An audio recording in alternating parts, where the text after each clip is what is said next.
Texas is a land known for its wide-open skies, unforgiving deserts, and a stubborn, rebellious spirit etched into its very soil.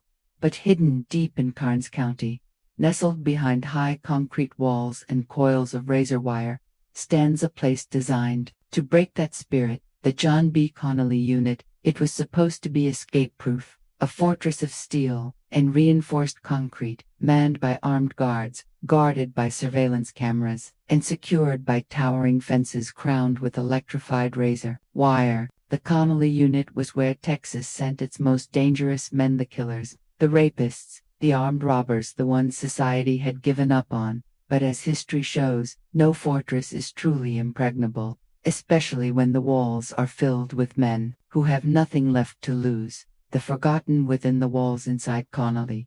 Time moved differently. Days bled into nights, weeks into months, until years became little more than hash marks on cell walls. For most inmates, the outside world faded into a distant memory, the taste of fresh coffee, the smell of cut grass, the simple freedom to breathe without supervision. But for 7 men, the walls weren't the end. They were merely the beginning of a plan so audacious, so meticulously crafted, it would leave Texas and the entire nation staggered. George Rivas was the unofficial leader, a career criminal with a calm, calculating demeanor that belied his violent history. He wasn't loud, he wasn't flashy, but beneath the quiet exterior was a mind that never stopped working. Rivas was the architect. Then there was Joseph Garcia. He carried the weight of a murder conviction from his early 20s, soft-spoken, observant, but capable of violence when pushed. Michael Rodriguez came from money. Once, his family had wealth, influence, but poor choices had landed him behind bars, with the same orange jumpsuit as the rest. There was bitterness in him, resentment. Donald Newberry was a firecracker, angry, impulsive, with a grudge against authority as deep as the Rio Grande. Patrick Murphy, the quiet one. His eyes told stories his mouth never would. Stories of mistakes, of regret, of resolve. Randy Halprin was the youngest, barely 23. He looked more like a kid lost in the system than a hardened criminal. But the charges against him painted a different picture. And finally, Larry Harper, stoic, watchful, the kind of man you underestimated. Once, 7 men, 7 different paths that all led to the same place. Connally, 7 reasons to want out. Seeds of rebellion. It started, as these things often do, with quiet conversations in the yard, careful glances exchanged during mealtimes, subtle tests of loyalty. The Connally Unit was large, housing over 2,000 inmates, but for those willing to observe, patterns emerged: security rotations, blind spots in camera coverage, complacency in staff who thought the place was unbreakable. Rivas saw it all, and slowly, meticulously, he assembled his team. It wasn't easy. One wrong word, one untrustworthy ear, and the whole plan would implode. But these weren't ordinary men. They were desperate, intelligent, and most importantly, they trusted no one outside their circle. The plan would require more than brute force. It demanded patience, discipline, and attention to detail most inmates lacked. But the Texas 7 weren't most inmates. The anatomy of a fortress to escape Connally. They had to know Connally better than the guards, better than the warden, better than anyone. They mapped the facility in their minds. Every door, every corridor, every security checkpoint, the weak point, the prison's maintenance area. It was a space designed for civilian contractors and trusted inmates to perform repairs and upkeep. Fewer cameras, less oversight, and crucially, access to tools. Tools that could become weapons, tools that could unlock doors, tools that could build freedom. Months in the making. The plan unfolded over months. Slowly, deliberately, they watched, they waited, they memorized schedules, shift changes, lunch breaks. They identified which guards were militant, which were careless. Every detail mattered, because, in a place like Connally, there were no second chances. The group practiced deception as skillfully as any magician. Smiles at the right time, heads down when necessary. They played the role of model inmates until the moment they wouldn't. All the while, they stockpiled what they could, makeshift weapons, tools, information. And when the time was right, they would strike. The weight of desperation, what drives a man to risk everything for freedom. For some, it's fear of dying behind bars. For others, it's pride, a refusal to accept a cage as destiny. But for the Texas Seven, it was more primal. It was the raw, animal instinct to survive, to defy fate. They weren't saints, they weren't heroes, but they weren't ready to be forgotten. Night after night, as the Texas sky stretched endlessly above the razor wire, they dreamed not of redemption, but of escape, a date with destiny. Papa, 13/2000. The day etched into history. The final pieces were in place, the tools secured, the guards' routines memorized down to the minute. There was no turning back. If they failed, it meant solitary confinement, maybe worse, if they succeeded, freedom, or at least a fighting chance at it. As the morning sun crept over the barren fields of Karnes County, the 7 men exchanged nods, silent affirmations of resolve. The walls of Connally loomed, as imposing as ever, but the Texas 7 were done being caged. They weren't just inmates anymore. They were men, with nothing left to lose. And soon, the whole world would know their names. Freedom.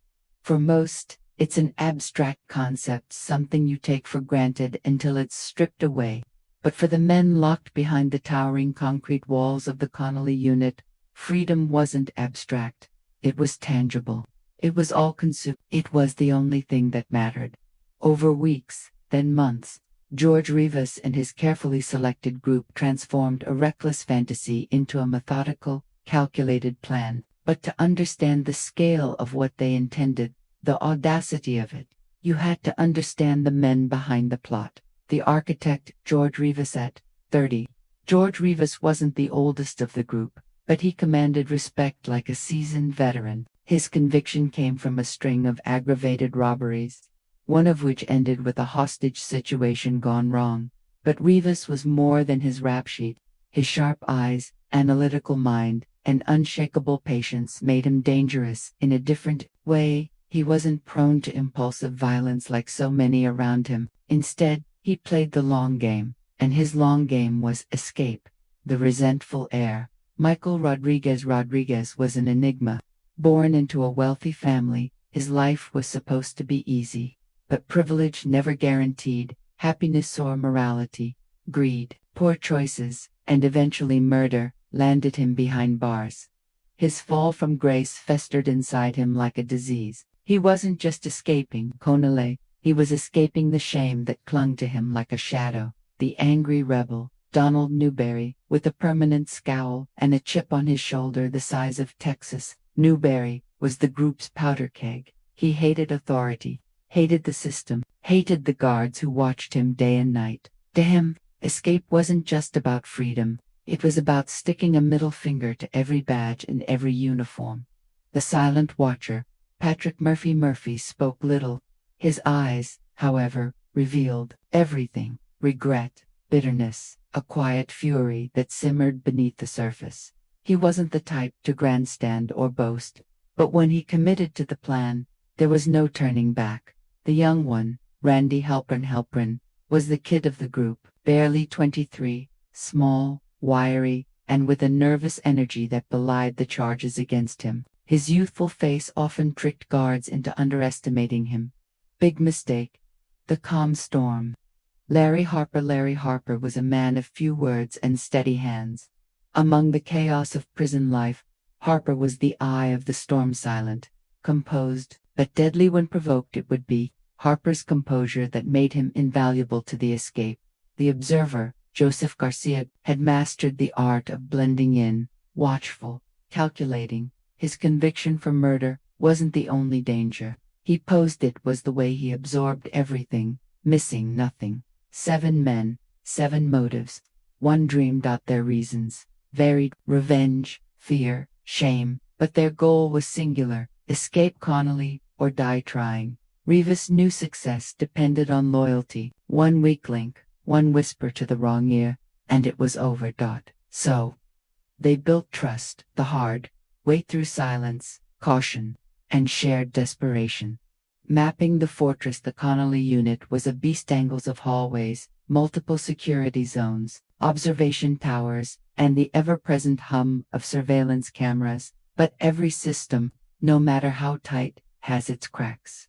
The maintenance area was key: trusted inmates, limited guard presence, access to tools. It was perfect provided they could exploit it without raising alarms. Weeks of observation, they learned the routines: guard shift changes, blind spots in camera coverage, which guards were outgunned, which were bored, careless, or distracted, delivery schedules. They watched, waited, memorized every detail, and as the calendar turned to December 2000, they were ready. The final piece: they needed more than opportunity, they needed disguise.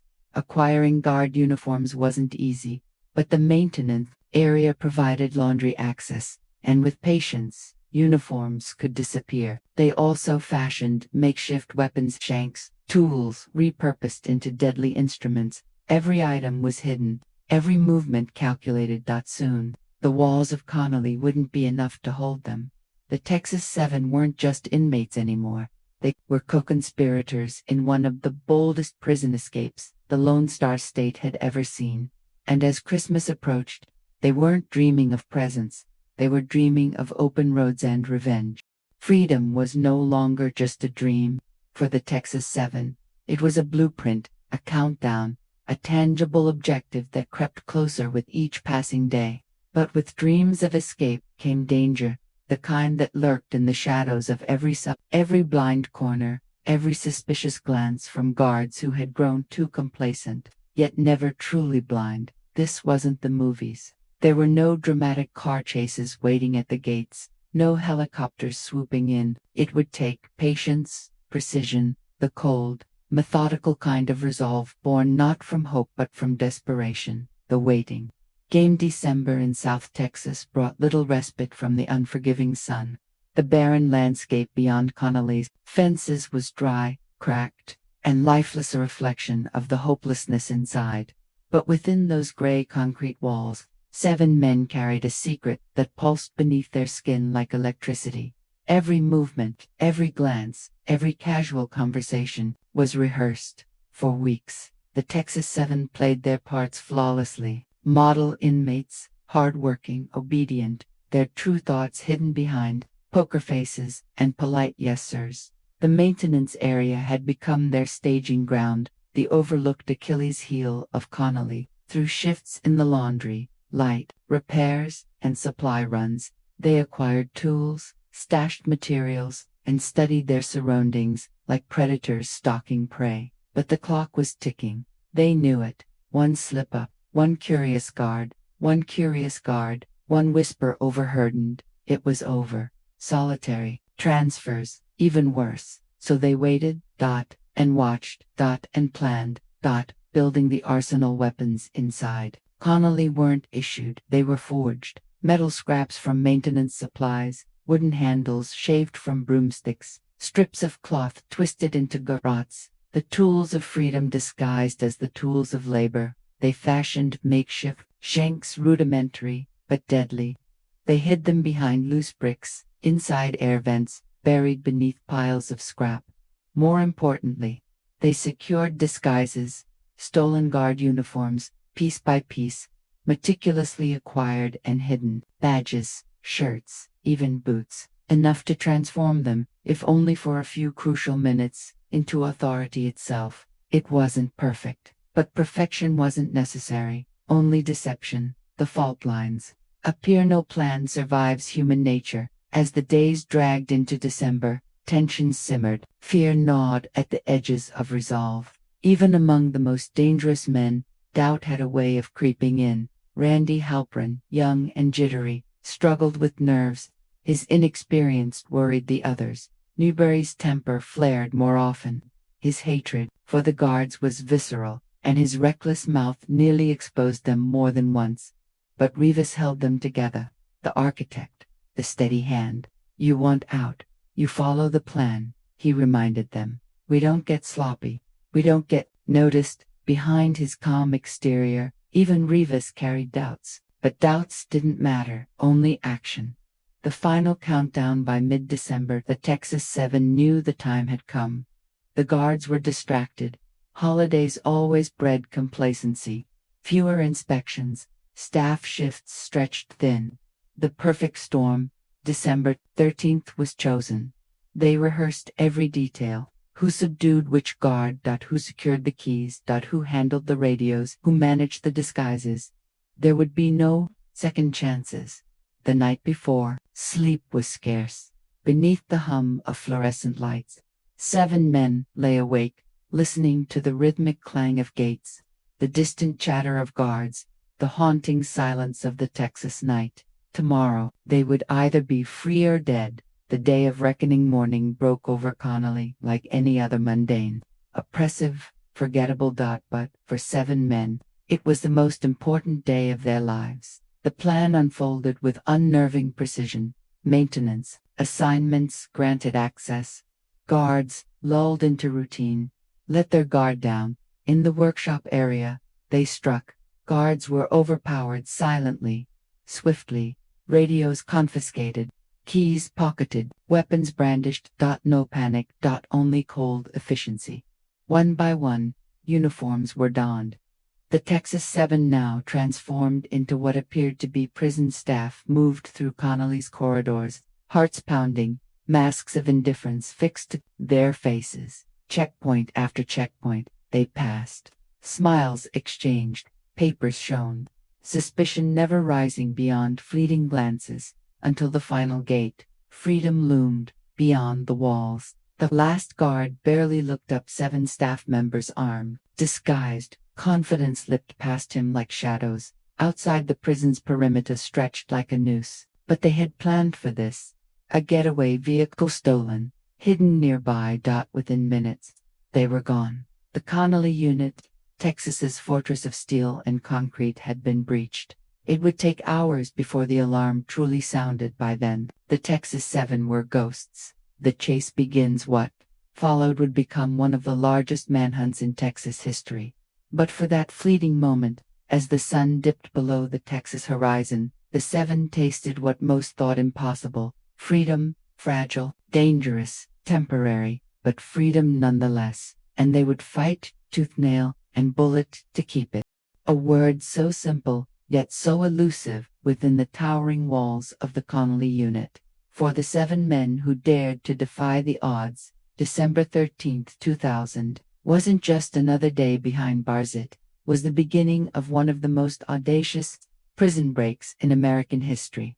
But escape wasn't a moment, it was a process, a meticulous high-stakes dance of deception, violence, and calculated risk that unfolded step by step, minute by minute. This is how they did it. The calm before the storm. The early hours of December 13th were uneventful, almost eerily so.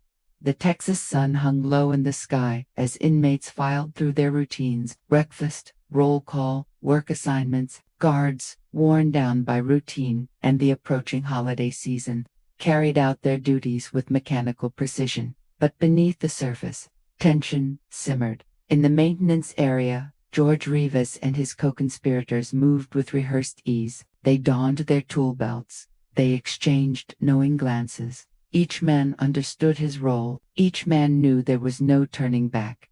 Failure meant death, or worse, solitary confinement. Life sentences extended, reputations shattered. But success meant freedom.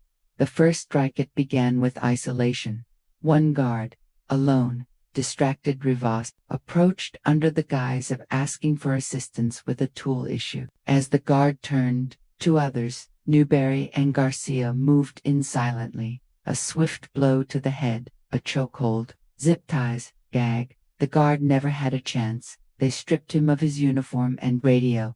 Step 1. Complete. Expanding control. With the first guard subdued, the 7 systematically took over the maintenance area. Additional guards were lured in, each overpowered with increasing speed and confidence. Rivas issued quiet, efficient commands: secure the doors, strip them, hide them, stay calm.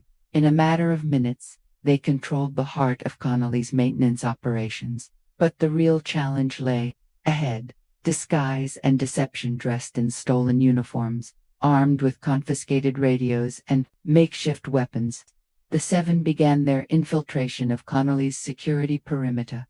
Their appearance was convincing enough. The guards, many unfamiliar with every face in the sprawling facility, offered little more than cursory glances. They bluffed their way through security points, relying on stolen identification badges and the chaos of shift changes. Newberry carried, himself with practiced arrogance, the swagger of authority. Rodriguez and Harper flanked him, stone-faced, projecting calm. Each checkpoint passed was a small victory, but they weren't free yet. The tower, Connally's most imposing feature, was its guard towers, steel and concrete sentinels overseeing the entire complex. The Seven's plan didn't account for gunfire from above.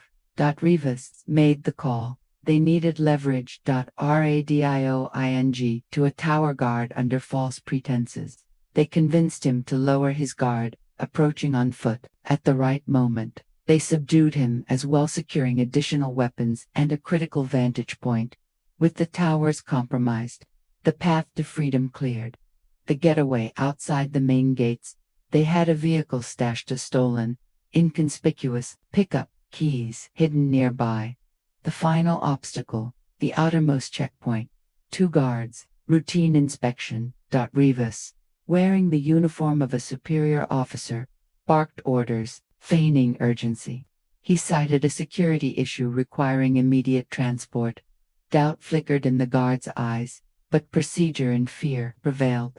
The gates opened, the truck rolled forward, and just like that, the Texas 7 left Connally behind. The alarm sounds. It wasn't until hours later that the full extent of the breach was discovered. Missing guards, empty cells, stolen uniforms, a growing sense of dread. The alarm blared, radios crackled, search teams mobilized. But by then, the 7 were ghosts, vanishing into Texas. The vast expanse of Texas offered hiding places in abundance: abandoned barns, back roads, sympathetic contacts. They split up temporarily, changing clothes, swapping vehicles, blending into the population. Police roadblocks appeared. Helicopters buzzed overhead. News outlets broke the story. 7 dangerous inmates escaped Texas prison. A manhunt of unprecedented scale began. But the Texas 7 were prepared. They weren't just running, they were surviving. First night of freedom. That night, as the Texas sky stretched endlessly overhead, they regrouped miles from Connally, tired, dirty, but alive. And free. The adrenaline faded, replaced by quiet determination. There was no celebration. Only planning. They knew law enforcement would come hard. They had killed no one yet, but survival on the run required money, weapons, and ruthlessness. The 7 weren't finished. Their escape was just the beginning, and Texas was about to bleed. A word so simple, yet so elusive within the towering walls of the Connally unit. For the 7 men who dared to defy the odds, December 13, 2000, wasn't just another day behind bars. It was the beginning of one of the most audacious prison breaks in American history. But escape wasn't a moment, it was a process, a meticulous high-stakes dance of deception, violence, and calculated risk that unfolded step by step, minute by minute. This is how they did it. The calm before the storm. The early hours of December 13th were uneventful, almost eerily so. The Texas sun hung low in the sky as inmates filed through their routines: breakfast, roll call, work assignments. Guards, worn down by routine and the approaching holiday season, carried out their duties with mechanical precision. But beneath the surface, tension simmered. In the maintenance area, George Rivas and his co-conspirators moved with rehearsed ease. They donned their tool belts. They exchanged knowing glances. Each man understood his role. Each man knew there was no turning back. Failure meant death or worse, solitary confinement. Life sentences extended, reputations shattered. But success meant freedom. The first strike, it began with isolation. 1 guard, alone, distracted Rivas approached under the guise of asking for assistance with a tool issue. As the guard turned, two others, Newberry and Garcia, moved in silently. A swift blow to the head, a chokehold, zip ties, gag. The guard never had a chance. They stripped him of his uniform and radio. Step 1. Complete. Expanding control with the first guard subdued. The 7 systematically took over the maintenance area. Additional guards were lured in, each overpowered with increasing speed and confidence. Rivas issued quiet, efficient commands: secure the doors, strip them, hide them, stay calm. In a matter of minutes, they controlled the heart of Connally's maintenance operations. But the real challenge lay ahead. Disguise and deception, dressed in stolen uniforms, armed with confiscated radios and makeshift weapons, the 7 began their infiltration of Connally's security perimeter. Their appearance was convincing enough. The guards, many unfamiliar with every face in the sprawling facility, offered little more than cursory glances. They bluffed their way through security points, relying on stolen identification badges and the chaos of shift changes. Newberry carried, himself with practiced arrogance, the swagger of authority. Rodriguez and Harper flanked him, stone-faced, projecting calm. Each checkpoint passed was a small victory, but they weren't free yet. The tower, Delama Connally's most imposing feature, was its guard towers, steel and concrete sentinels overseeing the entire complex. The 7's plan didn't account for gunfire from above. Rivas made the call. They needed leverage. Radioing to a tower guard under false pretenses. They convinced him to lower his guard, approaching on foot. At the right moment, they subdued him as well, securing additional weapons and a critical vantage point. With the towers compromised, the path to freedom cleared. The getaway outside the main gates. They had a vehicle stashed, a stolen, inconspicuous pickup, keys hidden nearby. The final obstacle, the outermost checkpoint. 2 guards, routine inspection. Rivas, wearing the uniform of a superior officer, barked orders, feigning urgency. He cited a security issue requiring immediate transport. Doubt flickered in the guard's eyes, but procedure and fear prevailed. The gates opened, the truck rolled forward, and just like that, the Texas 7 left Connally behind. The alarm sounds. It wasn't until hours later that the full extent of the breach was discovered.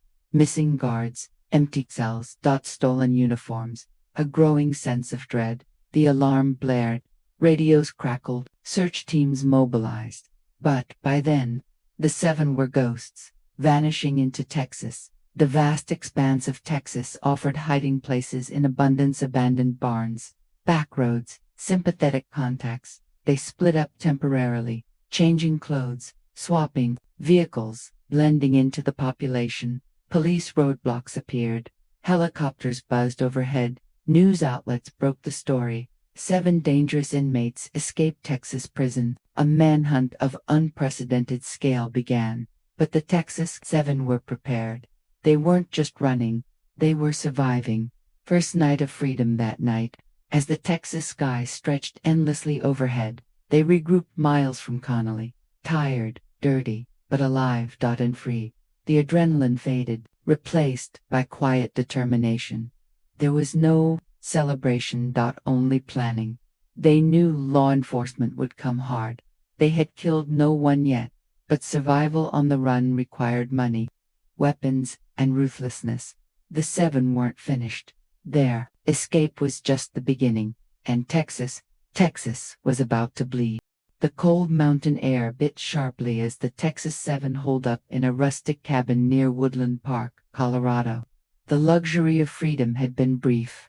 43 days, but the weight of their crimes and the relentless pursuit by law enforcement pressed upon them like a vice, tightening every hour. Their faces, once unknown beyond prison walls, were now broadcast across every news channel, plastered on billboards, and etched into the public consciousness. The killing of Officer Aubrey Hawkins had turned their flight from mere escape into a nationwide manhunt for cop killers. Inside the cabin, tension ran high. Each man grappled with the reality that the end was near. but none would yield without a fight or a final act of defiance. Larry Harper, the eldest and most stoic, paced quietly, eyes shadowed with despair. George Rivas, the group's mastermind, tried to maintain control, issuing calm orders while concealing his own fatigue. Michael Rodriguez and Donald Newberry exchanged terse words, frustration bubbling beneath the surface. The younger members, Randy Halpern and Joseph Garcia, shifted nervously, aware that the safety they once had was gone. The law was closing in, and the final chapter of their desperate journey was about to unfold. Asterisk across multiple states, thousands of officers mobilized, the FBI, U.S. Marshals, Texas Rangers, and local police forces formed a seamless network of surveillance, checkpoints, and rapid response units. Information flowed quickly, tips from citizens, movement tracked through cameras, radio chatter intercepted. Thanks to stolen scanners from earlier robberies, the fugitives were hunted relentlessly. The vast terrain of Texas and Colorado offered hiding spots, but also myriad dangers. Every town, every gas station, every motel was a potential trap. The pressure on the Texas Seven was immense. They had escaped prison walls but could not escape the weight of their choices. Life on the run was a constant strain. Sleep was short, and fitful paranoia a near-permanent state. Trust, once a foundation of their escape plan, began to erode.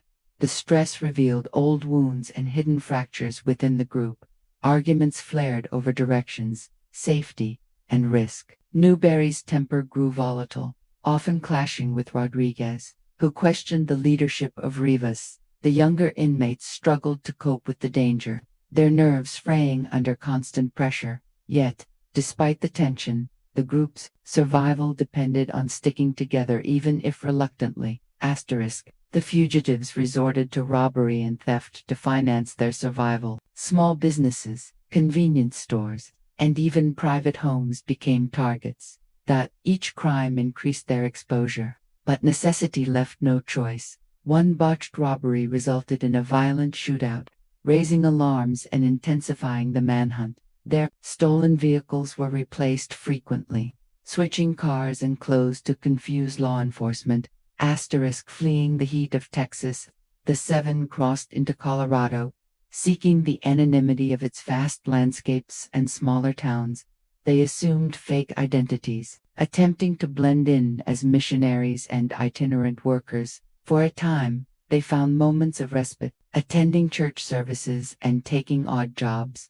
But their pasts were never far behind, and their faces increasingly recognized. In late January 2001, authorities closed in on their location near Woodland Park. The ensuing standoff was tense and protracted, with law enforcement surrounding the cabin and demanding surrender. Faced with capture, Larry Harper chose to end his own life rather than face prison again. The ride back to Texas was heavy with silence, broken only by the clinking of handcuffs and the soft murmur of officers communicating over radios. The once audacious fugitives were now subdued prisoners, faces etched with exhaustion, regret, and resignation. Upon arrival, media throngs swarmed the courthouse and prison gates. Cameras flashed, reporters shouted questions, and the public jostled for a glimpse of the infamous Seven. Their story had transcended mere criminality. It had become a symbol of rebellion, failure, and the consequences of desperation. Inside the courthouse, tension was palpable. The prosecution meticulously laid out the narrative, the careful planning, the brutal murders, the audacity of the escape. Each witness testified, painting the Seven not as men, but as monsters. But the defense fought to rehumanize them, detailing tragic backstories, systemic failures, and the psychological toll of incarceration. Lawyers sparred fiercely, the courtroom a battleground of justice and emotion. Outside the courtroom, families of victims gathered, their grief raw and visible. They spoke of loss not just of lives, but of security and faith in the system. For them, the trial was more than legal, it was a reckoning. Each sentence pronounced was a balm or a wound. Reopening old scars. The media frenzy stirred intense debate nationwide. Some saw the seven as ruthless killers deserving the harshest punishment. Others saw them as products of a flawed system, broken men pushed beyond limits. Talk shows, editorials, and protests erupted. The Texas Seven had become a prism reflecting broader issues of justice and reform. After months of testimony, deliberation, and legal maneuvering, verdicts were finally delivered. Multiple members received the death penalty, others were sentenced to life imprisonment. For many, the sentences were justice served. For some, a grim reminder of a broken system.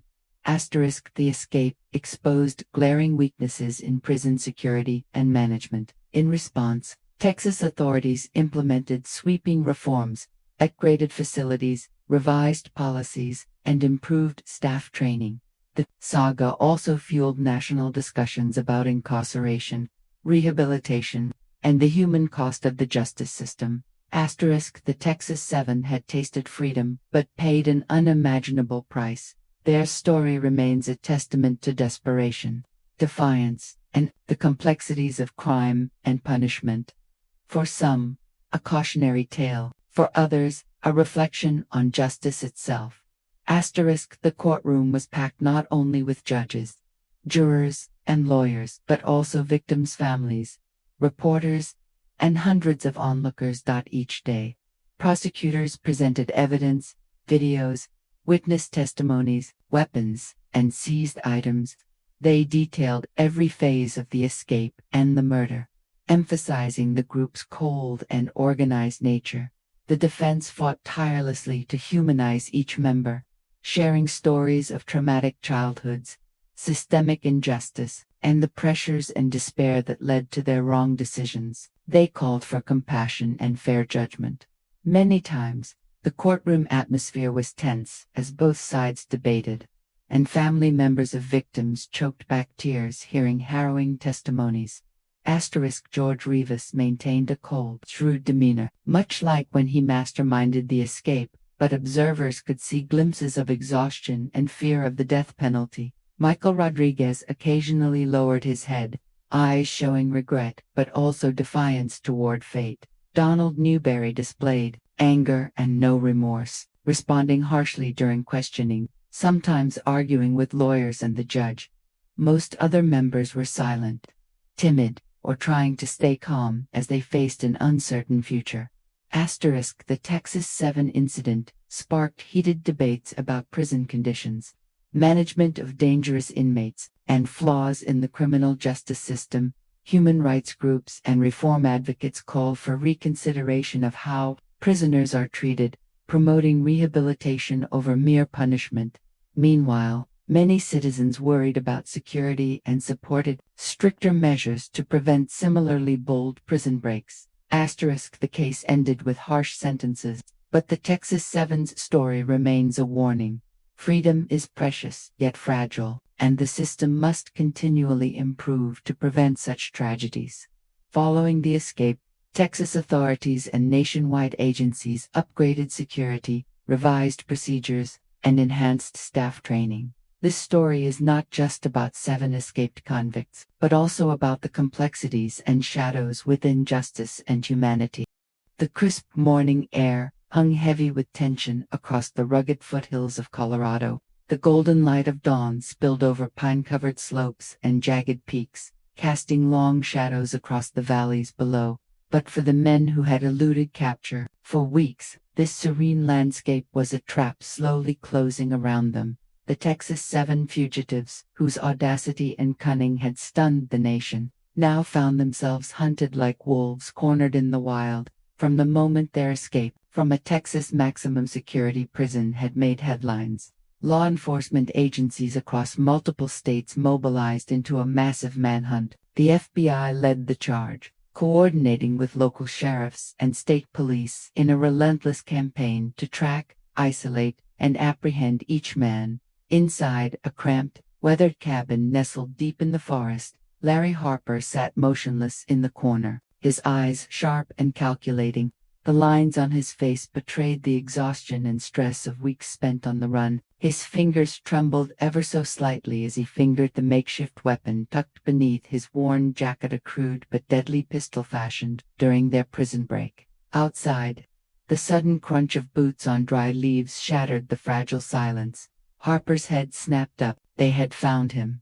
"Stay calm," he whispered hoarsely to himself, heart hammering in his chest. He reached for his pistol, just as a battering ram crashed through the door. Within seconds, the cabin erupted into chaos. Flashbangs exploded, sending smoke and deafening noise into every corner. Men in tactical gear flooded the room, shouting commands. Harper sprang to his feet, firing wildly into the melee. Gunshots echoed against the wooden walls. Bullets thudded into furniture, splintering wood and sending shards flying. Despite his desperation, Harper knew he was outnumbered. His eyes darted wildly, searching for an escape route, but the doorway was swarmed with agents. "Drop your weapon," a voice boomed. Harper's jaw clenched. Defiance burned in his eyes. With a roar, he fired one last volley before ducking behind a broken table. The response was swift and merciless. A hail of bullets pinned him down. Moments later, a deafening crack split the air. Harper's body slumped, lifeless. Outside, the team moved quickly to secure the perimeter, breathing heavily but victorious. One by one, the remaining men of the Texas 7 were being rounded up across the mountainous region. Each capture was a story of tension, close calls, and nerve-wracking escapes thwarted at the last moment. In a small, abandoned campground, authorities surprised Michael Rodriguez as he tried to forage for food. Alerted by a tip from a local hiker, a covert unit closed in silently under the cover of trees. Rodriguez barely had time to reach for a hidden knife before agents were upon him. The struggle was brief. The fugitive was restrained and cuffed. Further down a winding dirt road, Christopher Thomas was found hiding in the back of a rusty pickup truck. He'd been on the move, desperate to evade the tightening noose. The agents' flashlights sliced through the darkness as they ordered him out. Thomas complied quietly, the fight drained from his eyes. For days, the men's movements grew increasingly desperate, marked by fatigue, paranoia, and the creeping realization that freedom was slipping through their fingers. Every shadow became a threat, every sound a warning. When the last man, George Jackson, was finally spotted in a rundown motel on the outskirts of Denver, the operation had reached its climax. A large task force assembled for a coordinated raid. Jackson, though exhausted and cornered, refused to surrender easily. "Don't make this worse for yourself," the lead negotiator pleaded over a bullhorn. Jackson's only response was to barricade himself inside the room, clutching a small, makeshift weapon. Hours passed in tense standoff silence before he finally emerged, hands raised in surrender. The manhunt that had gripped the nation was over. Behind bars once more, the Texas 7 faced their darkest hour. Yet the nation that had watched their escape and capture unfold now faced difficult questions.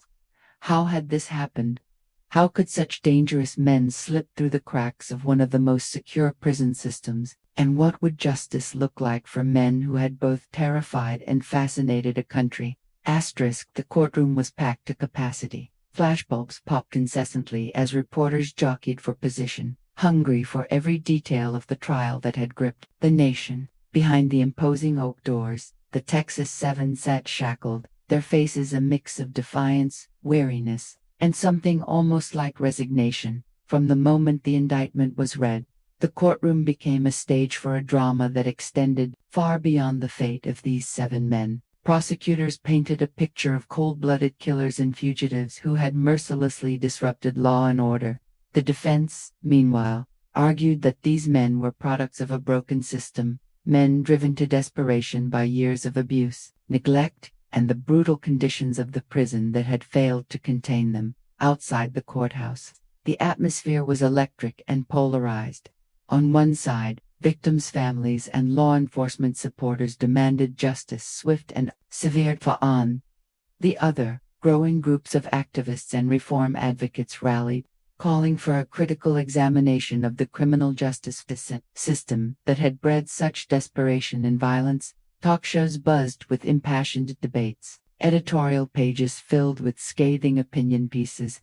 Protests and counter-protests took place daily, turning the trial into a symbol of the larger national conversation about punishment, rehabilitation, and human rights. Inside the courtroom, testimony detailed the harrowing escape, months of planning, the weapons fashioned from scraps, the violence inflicted on guards, and the months spent evading capture. Each witness painted a vivid portrait of fear, chaos, and the cold calculus of survival. The defendants spoke little, but when they did, their words revealed a complicated mixture of regret, bitterness, and at times, chilling indifference. The judge maintained order with a stern hand, aware that every decision and sentence would be scrutinized beyond the walls of the courtroom. After weeks of testimony, the jury deliberated under the weight of the nation's gaze. When the verdict was finally delivered, death sentences for all 6 surviving men, the courtroom erupted in a mixture of gasps, tears, and cries of relief. Yet, the verdict did not quell the debate. Instead, it fanned the flames of controversy. Was justice truly served, or had the system failed twice, first by allowing their escape, then by imposing the ultimate punishment on men shaped by its own failures? Across Texas and beyond, questions lingered about prison security, mental health care, and the complex cycle of crime and punishment. The Texas 7's story was no longer just about criminals on the run. It had become a mirror reflecting the deeper fractures of American society. As the sun set on the trial, many wondered, was this the end, or merely a painful beginning? The months following the trial were marked by a somber stillness in the halls of justice and the corridors of public discourse. The Texas 7, once figures of lawlessness and fear, had been returned to confinement, their fates sealed by the irrevocable sentence of death for 6, and life behind bars for the one who had taken his own life before capture. Yet even as the dust settled, the story refused to fade from the national consciousness. Investigations into the prison's security failures revealed shocking lapses, blind spots in surveillance, understaffed guards, and outdated infrastructure that had allowed the audacious escape in the first place. These revelations ignited a firestorm of calls for reform. Advocates for criminal justice reform seized the moment, using the Texas 7 case as a rallying point to highlight systemic issues: overcrowding, inadequate mental health support for inmates, and the often brutal conditions that fuel desperation. The case became a cautionary tale about what happens when society neglects its most marginalized and vulnerable. Families of the victims, though haunted by grief, joined dialogues about balancing justice with humanity. Their voices added nuance to a national conversation that had often been polarized. In the media, documentaries, books, and podcasts dissected every angle of the case, from the meticulous planning of the escape to the final days on the run, and the fierce manhunt that followed. The Texas 7's story morphed into a complex narrative about survival, morality, and the limits of a punitive justice system. Prison officials across the country took note, implementing tighter security measures and reviewing protocols. Legislators debated policy changes aimed at preventing such incidents from recurring. But beyond policies and procedures, the Texas 7 saga left a deeper, more unsettling question lingering in the public mind. How do we balance the need for security and punishment with compassion and reform? The legacy of the Texas 7 is not a simple one. It is a story of shattered lives and shattered systems, of men who defied a broken world with a desperate grasp at freedom, and a society forced to confront its own contradictions. As the years pass, the echoes of their escape continue to reverberate, a haunting reminder of the complexities and costs embedded in the pursuit of justice.